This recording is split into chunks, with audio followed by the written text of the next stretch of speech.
नवी मुंबई एक आधुनिक आणि सुनियोजित शहर. 344 स्क्वेअर किलोमीटरच्या अविकसित भूखंडापासून जगातील एक सर्वात मोठं सुनियोजित शहर असा नवी मुंबई या शहराचा आगळावेगळा प्रवास घडला. आता नवी मुंबईला स्वतःची अशी एक ओळख आहे, अस्मिता आहे.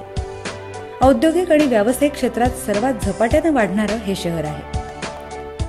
गेल्या काही वर्षात मुंबईतील वाढत्या लोकसंख्येमुळे वाहतूक आणि इतर नागरी सुविधांवर पडणारा ताण कमी करण्यासाठी 1970 साली नवी मुंबईची स्थापना सिडकोनं केली. पुढे शहराचा विकास होत गेला आणि नवी मुंबईतील 8 प्रभाग बेलापूर, नेरूळ, सानपाडा, वाशी, कोपरखैरणे, घणसोली, ऐरोली यामध्ये लोकसंख्या वेगानं वाढू लागली.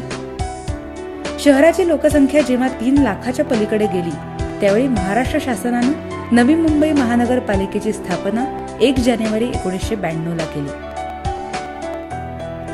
महापालिकेची स्थापना झाल्यावर एक बाब प्रकर्षानं आढळली की सिडको निर्मित या शहरामध्ये महापालिकेचं एक कार्यालय ही संकल्पना राबवण्यात आली नव्हती.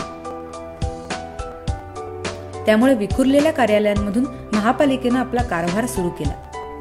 1995 मधल्या निवडणुकांनंतर मात्र लोकप्रतिनिधींच्या कामासाठी जागेची कमतरता भासू लागली.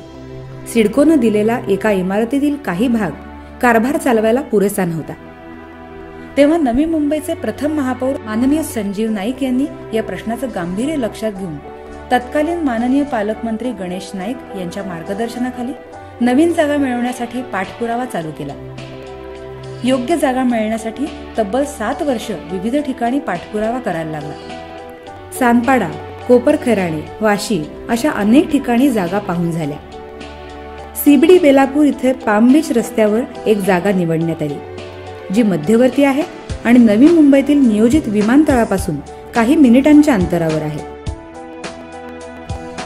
महाराष्ट्राचे माननीय आमदार शरदचंद्र पवार साहेब, माननीय सुशीलकुमार शिंदे साहेब, माननीय गणेश नाईक साहेब यांच्या हस्तक्षेपामुळे 64 कोटींची जागा केवळ 6 कोटीला महानगरपालिकेला सिडकोकडून मिळाली. त्यामुळे पब्लिक एक्सचेकरच्या निधीची बचत झाली.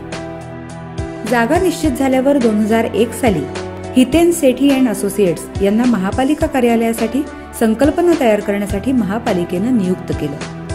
त्यानंतर हितेन सेठी, तत्कालीन महापौर संजीव नाईक, आयुक्त, शहरवेत्ता आणि इतर सर्वांनी बरीच चर्चा, विचारविनिमय करून एक आराखडा तयार केला. शेवटी 2009 मध्ये Ashwini infra developments private limited या कंपनीला काम दिलं गेलं.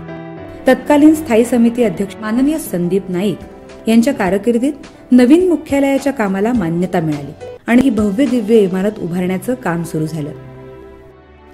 ही नवीन इमारत अत्यंत विचारपूर्वक आणि काळाच्या काही पावलं पुढे राहील अशा दृष्टिकोनातून बांधली गेली आहे.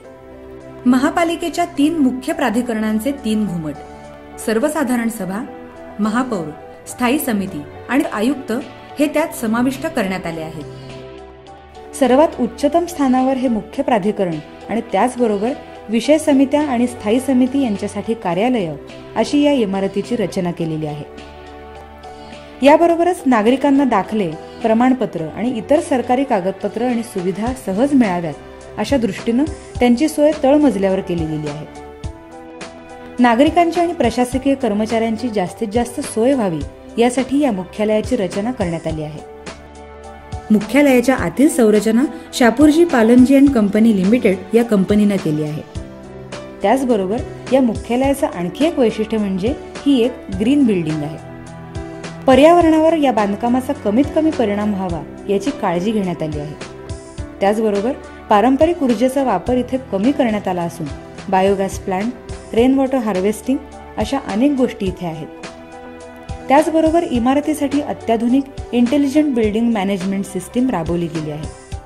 त्यानुसार ॲक्सेस कंट्रोल आणि इमारतीसाठी लागणाऱ्या इतर सुविधा जसं पाणी, वीज पुरवठा आणि CCTV, प्रशस्त parking, 8 passenger lifts, 2 capsule lifts इत्यादी सर्व काही इथे तुम्हाला दिसेल. प्रशासन आणि नागरिक यांच्या सोयीबरोबरच तांत्रिक, आर्किटेक्चर आणि रचनात्मक दृष्टिकोनातून सुद्धा बांधकामात बारकाईनं विचार केला गेला आहे. यात जसं मुंबईच्या संस्कृतीचं आणि इतिहासाचं दर्शन होतं तसंच आधुनिक बांधकाम तंत्राचाही वापर केला गेला आहे. इमारतीतील जो 45 मीटरचा मुख्य घुमट आहे तो पोस्ट टेन्शन बीम आणि स्लॅबमध्ये केलेला आहे। या रचनेची एक विक्रम म्हणून नोंद होऊ शकते आणि त्यासाठी लिम्का बुक ऑफ रेकॉर्ड्समध्ये अर्ज देखील करण्यात आलेला आहे। याचबरोबर मुख्यालयाच्या इमारतीला अधिक देखणं आणि असाधारण बनवतो तो म्हणजे 225 फुटाचा फ्लॅग मास्ट। पाण्याची सुंदर कारंजी, सुंदर पाऊलवाटा आणि भारावून टाकणारं प्रवेशद्वार यामुळे इमारतीला एक वेगळंच वलय लाभलंय।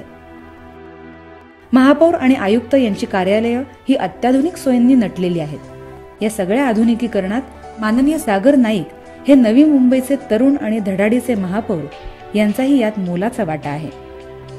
त्यांनी पुढाकार घेऊन मुख्यालयाच्या या संकल्पनेला पूर्तता मिळेल याची खात्री केली। या सगळ्यात विद्यमान आयुक्त माननीय ल जऱ्हाड यांचं मोलाचं योगदान आहे। इमारतीचं बांधकाम वेळेत पूर्ण होण्यासाठी त्यांनी वारंवार भेटी दिल्या आणि योग्य सूचना दिल्या। नगरसेवक आणि इतर पदाधिकारी आणि मीडिया या सर्वांचंही सहकार्य या कामात लाभलं। अनेक अडथळे आणि अडचणी येऊन सुद्धा त्यावर मात करून मुख्यालयाच्या बांधकामाचा प्रकल्प शहर अभियंता यांच्या मार्गदर्शनाखाली सर्व अभियंते, सल्लागार, कंत्राटदार यांनी तडीस नेला।